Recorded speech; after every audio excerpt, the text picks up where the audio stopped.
Pour les producteurs de foie gras, de canard principalement, en France, français.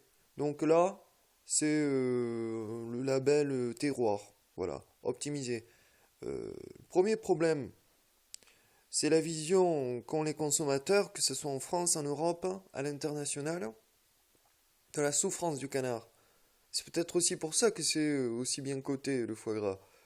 Parce qu'on est comme ça, les êtres humains, on aime bien chasser, et comme on ne chasse plus, il faut qu'il y ait des intermédiaires de, de torture sur animal, il faut le dire comme c'est, euh, pour se sentir supérieur. Voilà, c'est un petit peu le cannibalisme dans les tribus anthropophages.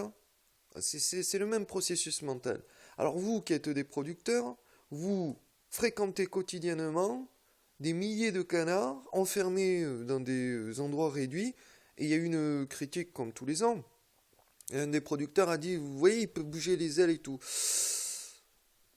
En le disant, il savait, le producteur, qui racontait une méga connerie, qu'en plus ça allait se retourner l'argument contre lui, vu que non seulement il n'a pas vraiment beaucoup de place, ce canard, hein, et deuxièmement, la fonction du gras, du processus, du gras, euh, du foie, c'est de ne pas bouger, quoi. Télé, chips, voilà, quoi. Alors, soit vous leur foutez la télé avec télécommande et des canapés avec la bouffe à profusion, ils vont manger tout seuls, ils vont regarder la télé, comme les êtres humains. Ils sont en liberté. Ils sont devant la télé sur un canapé, ils sont pas en cage.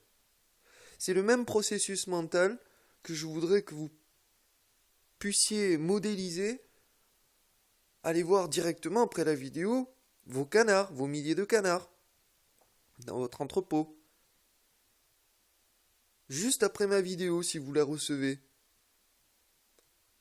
Vous allez comprendre ce que je veux dire. C'est-à-dire que là, actuellement, hein, j'ai lâché mes animaux. Évidemment, s'il y a des crétins d'agents qui déversent du Roundup sur mes deux pêchers, des arbres fruitiers qui sont morts parce qu'ils l'ont empoisonné, quoi. Si je mets des parcelles de tomates, machin, tout risque d'être saccagé par les animaux, et par les animaux agents des GSE, des CRI, de merde, et toute ma famille. Euh, donc je peux pas produire. Alors, comme d'habitude, quand on m'empêche de produire, je le fais en mode furtif. C'est-à-dire que je fais ce que j'ai à faire, avec toutes les contraintes qu'on me met, et au bout de 2 ans, blâme, je balance mon fin de rapport d'études. Voilà, et puis ils tombent tous la mâchoire, et puis ils sentent que je les ai bien fistés, bien profond. Voilà, à mes ennemis, hein. Donc, le but du jeu, c'est de savoir à partir de quand le canard peut faire son foie gras.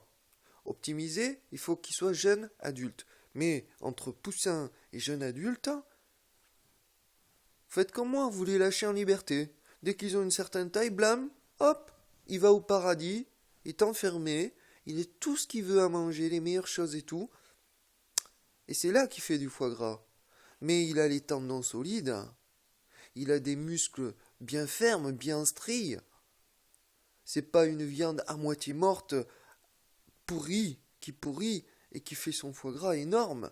Donc là, vous allez me dire que vous allez perdre un tout petit peu de cycle, que j'appelle, de roulement, puisque on le laisse vivre sans qu'il produise vraiment en liberté. Mais on va dire que c'est un investissement du temps, puisqu'il a les muscles, les nerfs plus solides, il va faire une meilleure viande, il va faire un meilleur foie gras. Donc mettez-lui la télé, comme les êtres humains, il va grossir.